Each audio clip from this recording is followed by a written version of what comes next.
This is ChangeMakers with Katie Gore, finding the right solutions for the affordable housing community. Thanks for joining us once again for my continuing conversation with Kimberly Black King, the Chief of Real Estate Development at Volunteers of America. We've been discussing her career in affordable housing and her current mission at one of the nation's largest developers and owners of affordable housing.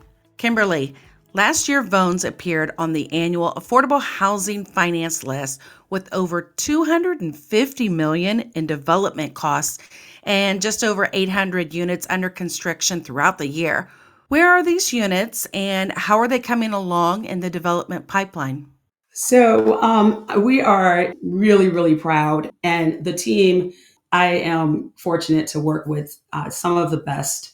And they are steadfast, dedicated every single day. And what impresses me most about this is that these are projects that were in the pre-development phase in the thick of COVID. We continue to move these projects through and achieve a groundbreaking and start construction, close on our financing, despite all of the challenges that we saw. And that was enormous. I mean, it was huge. So I'm really proud of that. You know, our pipeline and our number of units, it can be misleading because, as I mentioned, if you roll up Volunteers of America, our entire a family of affiliates, that's 500 projects. And VONS, Volunteers of America National Services, we refer to ourselves as VONS. We are the entity that is charged with repositioning that and preservation of our existing portfolio for the VOA family. So at any given time, our portfolio, our pipeline will represent probably half of transactions that are related to preservation for our existing portfolio. And the reason that skews the numbers for us is because, as I mentioned earlier, having grown up on the 202 program, it is more of those are smaller projects. I'd say an average size is 40 to 50 units. So we could do 10 transactions and that can represent 500 or 600 units. The newer transactions that we're doing are larger tax credit transactions for the most part, tax credit transactions. That was represented in our 2022 numbers as well. All of those projects are moving forward. They are primarily in our key strategic markets, which includes Texas, a very exciting project in Texas. The Oaks, it's in partnership with the Dallas Housing Authority. It was originally Brooks Manor, a public housing site that was demolished in 2015. We partnered with the Housing Authority to redevelop the site.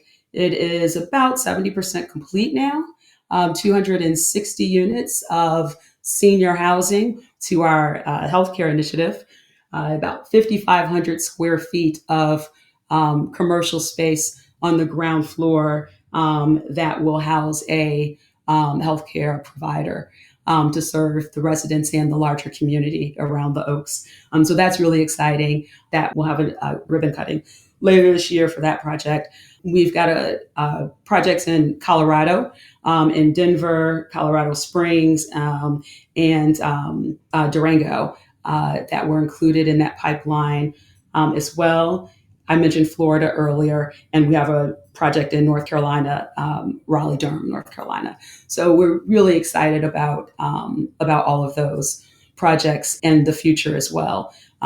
Really focused on Puerto Rico, where we acquired 10 properties totaling 455 units, as well as a property management company.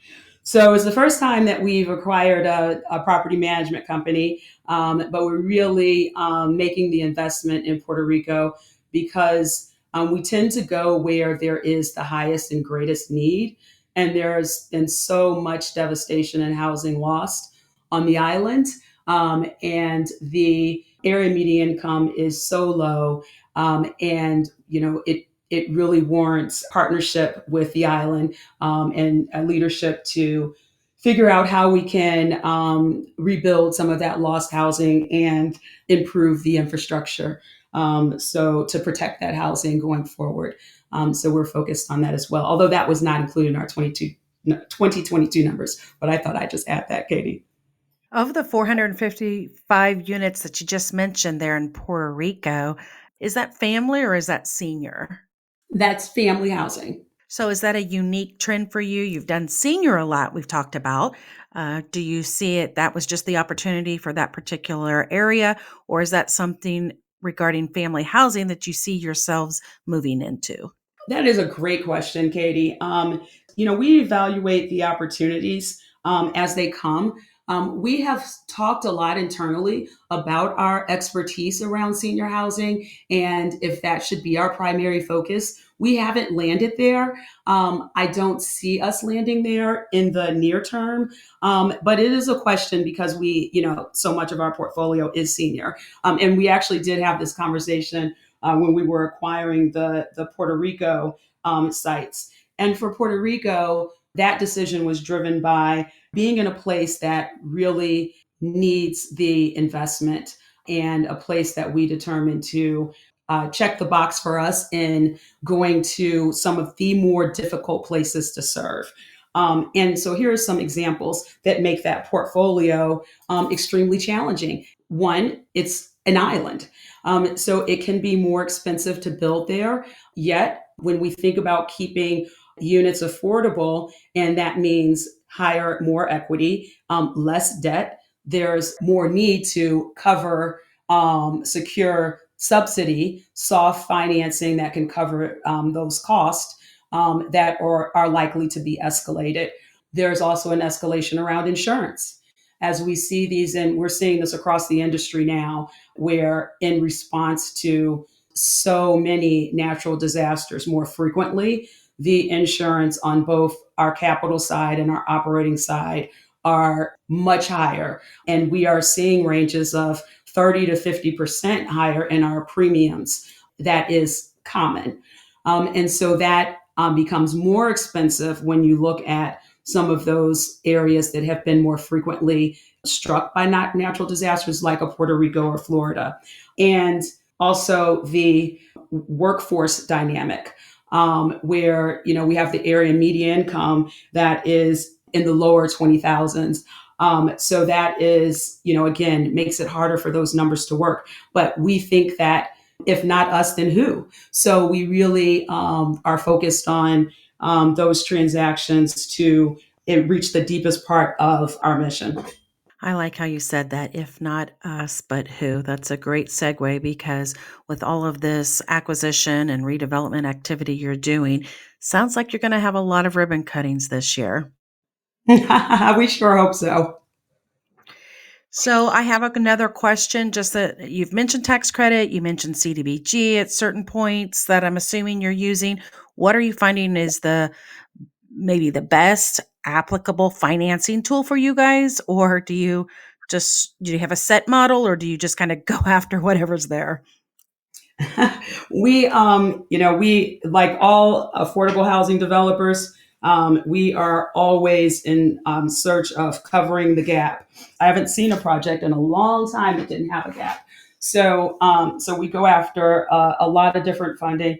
But I can tell you what has been incredibly important to us over the last couple of years, and that is the Capital Magnet Fund program.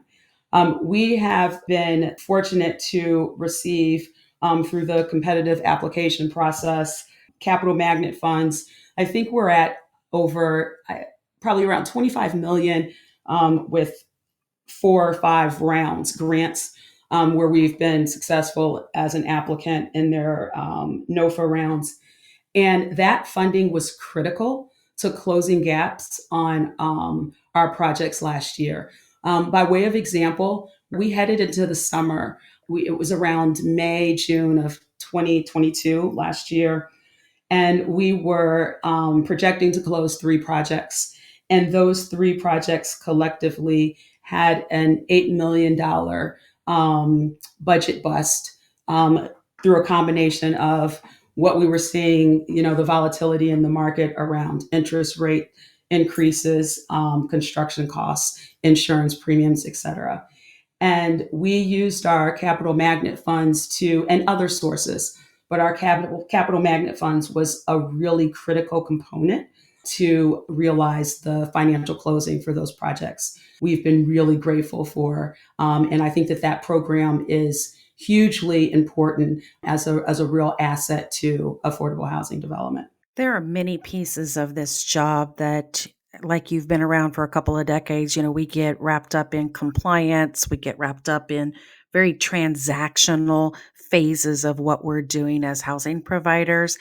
But take a step here and tell us what you personally and professionally attach to the most as an affordable housing provider. So for me, that is affordable housing is something I think we should all have. Whatever affordability is for us as individuals or families. And I think it is nearly impossible to focus on other things, those other important core basic needs, without decent, sound, affordable housing. The difference that can make is very powerful. And that does drive me personally. What a luxury to have the choice. We had a retreat in November among the Vones team and program leads. And I shared this story with them. One of my colleagues at Volunteers of America, who runs the development in Minnesota, which is a key market for us, we were visiting. He was showing me a few sites in Minnesota, and he was talking so proudly about his family and his choice to live in a particular area in a lovely house with his beautiful wife Rachel and their son Charlie. And we actually stopped by his house, of course, and popped in on his wife. And she's out there in the garden, and she's like, "Oh, hey!" And he just had such pride and joy. That was a year and a half ago, I think. And I think about it so often because I think everybody should have that sort of pride and joy by choice and that option. And it just makes such a difference. Me personally, my parents worked very, very hard to afford a nice home in a nice community so that me and my siblings could have a great education. And they had to really work hard for that. My mother, who I have a lot of connections with this in my industry, and on the other side where I'm overseeing healthcare, my mother was a nurse for nearly 50 years. And she also worked in a skilled nursing facility after she retired from a hospital. And at some point, she worked two jobs to make sure that we were well cared for and she could afford the community that we lived in, which wasn't necessarily affordable. And, so that meant sacrifices, time with her family, time to be away from her family, to be able to provide that. And so I feel like personally and professionally, Katie, it is certainly an honor and a duty that I serve in this capacity to sort of help pay it forward. And that is really how I view it. And the work couldn't be more important to me. I would do it over and over and over again in any community in the world, actually, that needs investment and has suffered from, disinvestment over years. The domino effect of that, it can be very crippling. And I think that any opportunity that we have to address that personally and professionally, by personally, I mean through our community and volunteer work, I encourage people to take that. Well, it's interesting because not a lot of seniors have the ability or the economic means to really set aside and prepare for certain phases of their life because they're so busy trying to get through life. And so the crucial need for affordable housing for particularly seniors is so evident when you look at the statistics of rent burdens or access to housing. And then when you pair it with what you guys are doing, providing health tools and integration and all these other pieces, it really does set up a platform to pay it forward, like you mentioned. And What a need that you guys are helping solve. Yeah, it's pretty incredible, and I oftentimes reflect on where I'm at, and the seat that I sit in now, and again how fortunate and privileged and what an honor it is on the healthcare side, where we are providing quality healthcare to seniors who many of them haven't had the opportunity to plan, as you mentioned, Katie, and again. Shouldn't everybody have access to quality health care when they're no longer able to stay in their homes and they come to a facility? I certainly think so. And so, again, it actually amazes me the opportunity to have in one organization focus on affordable housing as well as the care that we provide through our senior living portfolio. Well, at Quadell, we've worked with you guys several times over the years, and we are all standing right there with you saying, grow, grow, grow, build, build, build, renovate, and keep on going. So we're glad to have you in this spectrum of providing affordable housing for seniors, families, whatever ventured path you guys go down. Well, thank you, Katie. We certainly appreciate your partnership. This space is, there's so much need, so much work. Partnerships like yours and Quadell, and the information through this podcast that you're getting out to the public is just so appreciated. So we are grateful for your partnership and look for ways to expand and build on it. Well, you are welcome. We've been talking with Kimberly Black King, the Chief of Real Estate Development at Volunteers of America. Thank you, Kimberly. Thank you, Katie. I've enjoyed this so much. Thank you. Thanks for listening to ChangeMakers with Katie Gore. To find out more about Katie, go to quadell.com. That's QUADEL.com. This has been a production of Forbes Books Radio.